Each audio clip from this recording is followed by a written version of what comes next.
AutoTrader. They've not got the best reputation at the moment, have they? Especially within the industry of car dealers. However, there is something going on in the background which I'm going to show you today. So as a car dealer, we have got a back office system, and I'm going to give you an insight as to what we can see when we're pricing a car. Now, why am I doing that? It's because it doesn't just affect me and dealers, it affects you as the consumer.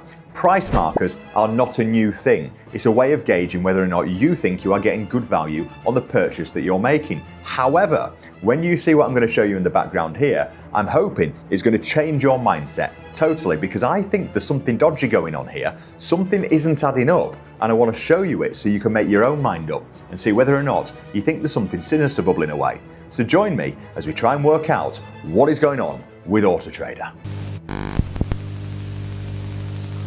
What is a price marker? Right, I'll tell you what a price marker is in AutoTrader's words themselves. So these are the different markers that you can have applied to one of your cars in stock, depending on how you've priced it to what they believe the market conditions dictate that they are. Now, you've got higher price, fair price, good price, great price, and lower price. As a consumer, one would assume the lower down that scale you go, the better value you get. And that isn't true. However, that's not really what I want to focus on today. There's something else here that's just not sitting right with me. So let's just look at how AutoTrader actually describe their price marker. So first of all, let's have a look at the price label. Higher price. This is showing as more expensive than most other similar cars, but there may be some additional benefits. Fair price shows that it's slightly more expensive than most of the similar cars on the market. Good price is priced very closely to other similar cars on the market. And then great price is slightly cheaper, and lower price is price matched lower than other similar cars on the market. Now, one thing I would note on this scale straight away, which just is a bit off to me, is on the higher price cars, it's saying that there might be some additional benefits, and that's why it's a higher price car. But on the lower price car, it's showing its price much lower than other similar cars on the market. Now, what it doesn't say there is there might be some problems that you need to be made aware of. Just seems a little bit biased to me on the pricing guide. So what's the point of a price marker? Well, the point of the price marker is to give the consumer some sort of confidence when they're buying a car. And I respect that. Genuinely I do, because there are some unscrupulous dealers out there that will try and have your leg up. However, that is a bit of a thing of the past now, and because we've got the internet and it's not a case of walking onto a car forecourt in the 80s and hoping for the best and that Boise isn't going to absolutely rip you off, you can look online, you can do your own comparison. It's fairly easy to do to see whether or not you're getting good value or bad value. Now, car dealers hate this. I'm going to show you why we hate it, but I also think from a consumer point of view, it's actually not good at all. So let's just look in now to how AutoTrader tell us that they work out what a price should be on the market. And this is where it starts to get interesting. So this is their description of a price indicator. So bear with me because it starts to get a little bit fluffy this, but there are some definitions I think are really important for you to understand. First of all, saying definition, the advertised price means the price at which an advertiser advertises a vehicle on the AutoTrader platform. Fairly simple to follow is that one. This is where it starts to get a bit messy. The algorithm. So this refers to the constant evolving mathematical calculations incorporating the market valuation data, which compares the valuations of vehicles in the market and determines the AutoTrader valuation of a vehicle. So essentially from what I'm gathering there, and I'm sure you're gathering the same, is what AutoTrader is saying is they look at the entire marketplace, everything that's for sale on their platform, and they'll work out what essentially an average price should be, and then that will give them the advertised price. Now, the AutoTrader valuation refers to the AutoTrader valuation of a vehicle determined by the algorithm and adjusted based on the data provided to AutoTrader by the advertiser through the process of advertising a vehicle. So for example, mileage and optional extras. When it says, for example, mileage and optional extras, they are the only two things. So when you advertise a car for sale, it only gives you very limited options as a dealer. So it allows you to put the registration number and the mileage of the car in. And that will essentially bring you the car up. Let me show you that on a car that I've got in. So let's put in the reg and the mileage of my own car. So you can see exactly what we see when we put a car in. So this is my registration, which is a very vague interpretation of my surname, and the mileage is 115,000 because I'm tight and from Yorkshire. And that is bringing us up an Audi SQ5. That is my beloved car that owes me £9,000 and is absolutely knackered. However, let's have a look at retail checks. So this is showing us a retail price of £12,000, near enough, and a trade value of £8,000, near enough. If you go into retail check, this will show us all the different cars that are for sale on the same year. Same car, same year. And it's showing us who's got what for sale, how long they've had it for sale, and what they've priced it against AutoTrader's retail price. Now, the price markers kick in at certain percentages. So if you've got a car priced at 100% of retail, it will come up as a good price. If you've got a car priced anything over 103% of retail, as we can see here, the car is going to come up as a fair priced. Anything over, I believe it's 108 or 109% of retail, and the car will come up as a higher price car with a big red flag on it. Now, I'll put some spec in here and let's just see vaguely whereabouts it's going to land on the market. Just give me a second.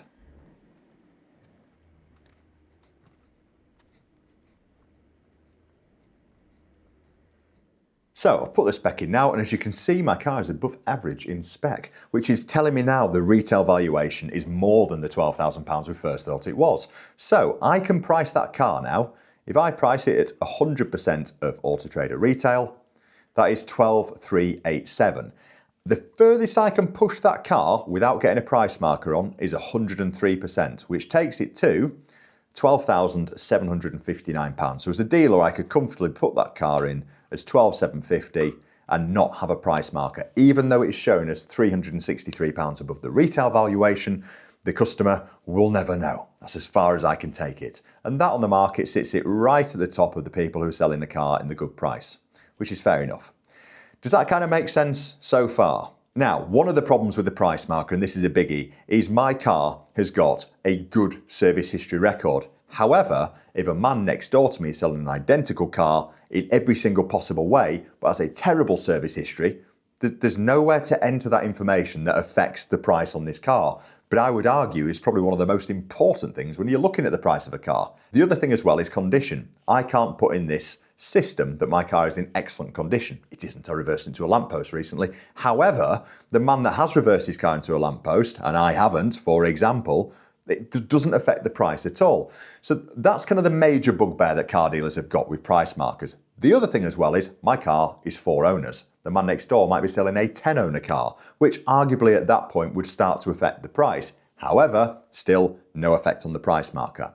Now, before I dive into the big problem here, if you've not yet bought a ticket, we are indeed raffling off this BMW E46 330 Ci convertible. It is beautiful, finished in the right colour, over the right colour leather, and is a fantastic entry-level summer car. Now, we're going to be doing tickets for £1. The raffle is live and there's a link in the description below. And as usual, we'll be doing a charity donation. This time what we're going to be doing is we're going to be contributing some funds towards Sue Rider, which is a local charity in the West Yorkshire area that helps people with their end-of-life care. So if you've not bought a ticket, the link is in the description below. It is a fantastic car, a future classic, and certainly something that would look good on anybody's drive. £1 a ticket, and the link is in the description below. Now, when I dive onto this back office system and I go into some of my stock, this is the problem that dealers have got, and this is the problem that I think genuinely really affects the retail customer. So let's ignore the fact that you could be buying a car with 10 owners, with crash damage, with very little service history, and the price marker isn't going to give you any indication about that.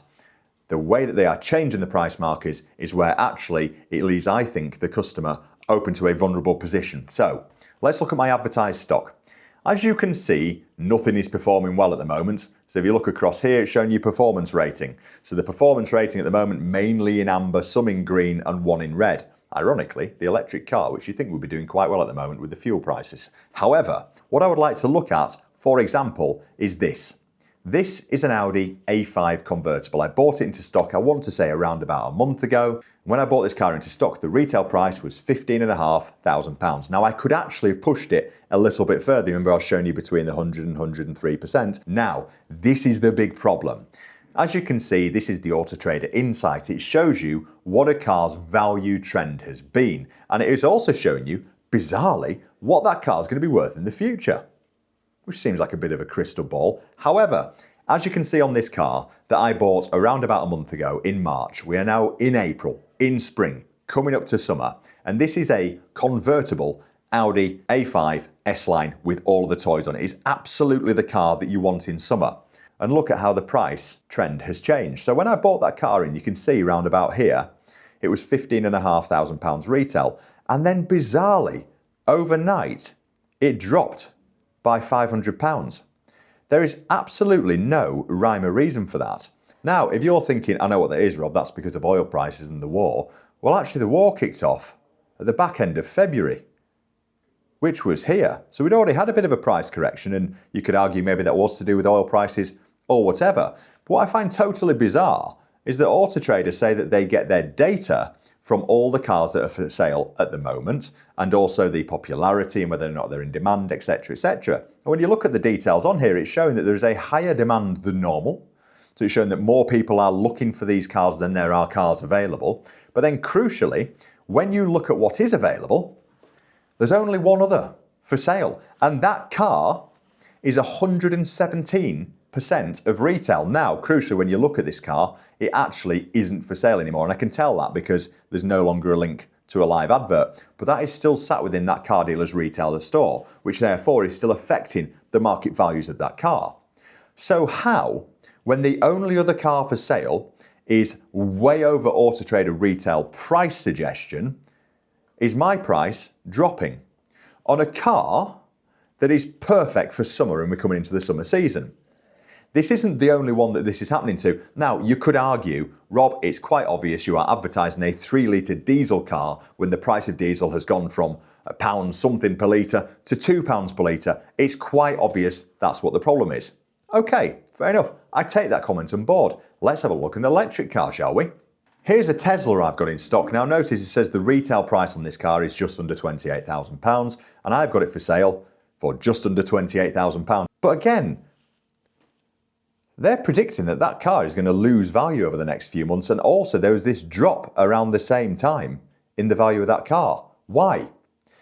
AutoTrader suggests that they get all of their information from other cars that are for sale online. These are the other cars that are for sale online, that are the exact same car that I'm currently retailing.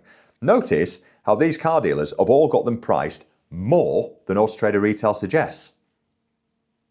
Just doesn't add up, does it? Now, as a consumer, you're probably thinking, well, how does this affect me, Rob? Well, I'm going to show you how it does. So if we dive back into that Audi again, in fact, actually, here's another one. Here's a car I've had in for a while now, which is a Mercedes-Benz C-Class. I've actually got someone in the showroom looking at it now. And if we go into the retail check on that car,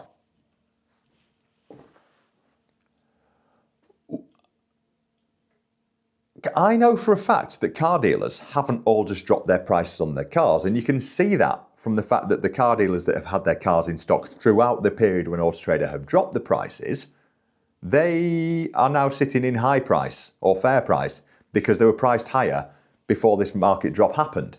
This market drop isn't the market dropping, this is AutoTrader changing their price markers. And the question is to why are they doing that? I'm going to come on to that in a second as well, because I think there is a good reason. Now, where's the problem for you as a consumer? Let me show you the Audi again. This particular car that is absolutely perfect, and let me just show you the advert for it. So it's an AA approved vehicle. They help out with inspecting cars and all that sort of stuff. So this car has indeed been inspected by the AA and has passed. The service history is excellent. It's literally been done every year on time as it should do. It's only 3 owners, which is about right for a car of that age. And with it being a mild sports and performance car and convertible, you'd expect it to pass around a little bit. 3 owners, perfectly acceptable. There's no other competition on the market.